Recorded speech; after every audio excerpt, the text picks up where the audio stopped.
The sun hung low over the emerald leaves, its golden light broken and scattered by the thick jungle mist.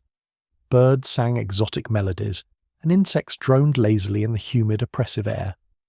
Laughter echoed through the trees as 5 adventurers followed an ancient stone path, nearly swallowed by creeping vines and moss. "See? I told you it would be beautiful," grinned Kaelen, self-proclaimed jungle expert and leader of the group. His black curls were kept in check by a red bandana as he cleared the path ahead with a machete. "I still think the bugs outweigh the view," muttered Irina, a lithe archer with silver hair tied into a braid.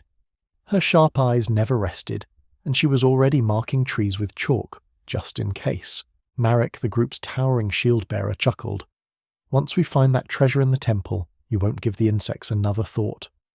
"The supposed temple," corrected Tovrin as he adjusted his glasses. A scholar by trade, he was already drenched in sweat beneath his academic robes and clearly unimpressed by the humidity. "All we have is a half-rotted map and an old legend that doesn't even say what kind of temple it is." "And yet," came a soft, melodious voice from the rear, "here you are all the same." That earned a smile from them all, even Tovrin. The voice belonged to Lisa, priestess and healer, her tone as soothing as a lullaby, even when speaking of curses. She wore the golden white robes of Leora's clergy, which somehow remained perfectly clean. There was warmth among them, the ease of true companionship. For 5 days now they had trekked deeper into the jungle, guided only by rumour and myth, a tale of a forgotten temple buried beneath roots and leaves. The locals had warned them not to come. Whispers of curses and evil had been dismissed as superstition, especially since gold had also been mentioned. On the 5th day they found it. Moss-covered stone steps descended into the earth. Crumbling, faceless statues stood guard at the entrance. Kaelen lit a torch. "Well, friends," he said, or softening his voice, "shall we?" But the moment they set both feet on the stairs, something changed. The air grew cold, utterly still.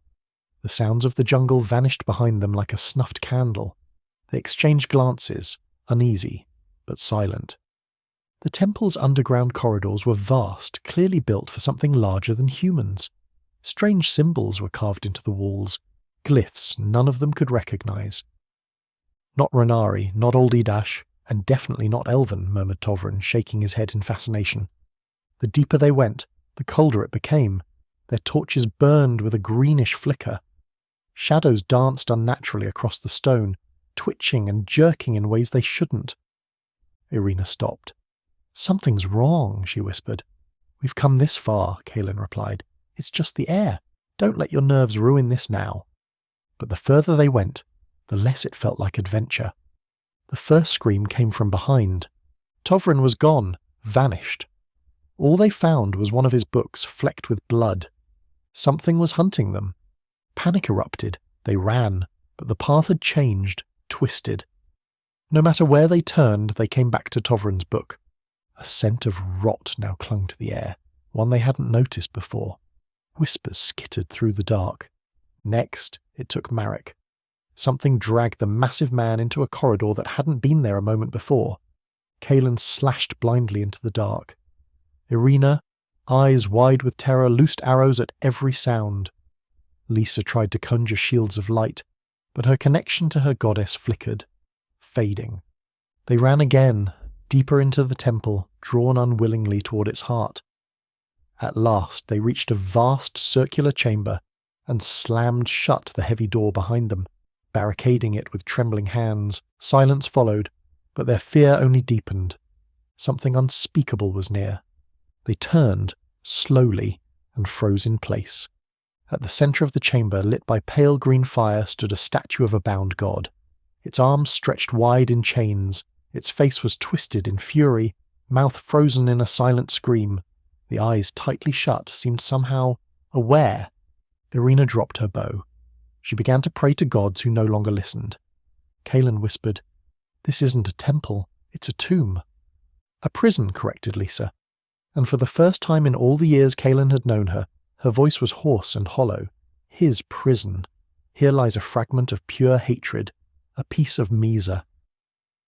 As she spoke the name of the god of hatred, the temple shuddered. The torches died. All colour faded, swallowed by a pale light emanating from the statue itself. Then came the claws, Kaelen died first, torn nearly in half. He screamed Lisa's name, but her healing failed. Her magic was gone. She died next, whispering the name of the goddess who had forsaken her. Irina fled blindly, stumbling until she slammed into the statue's pedestal. Drenched in Kaelen's blood, eyes wide with madness, she looked up. The statue moved, just once, its head lowered toward her. She screamed. No one heard it. Not above, not outside, not through the stillness that had swallowed the jungle. No bird sang, no insect stirred. Only silence remained.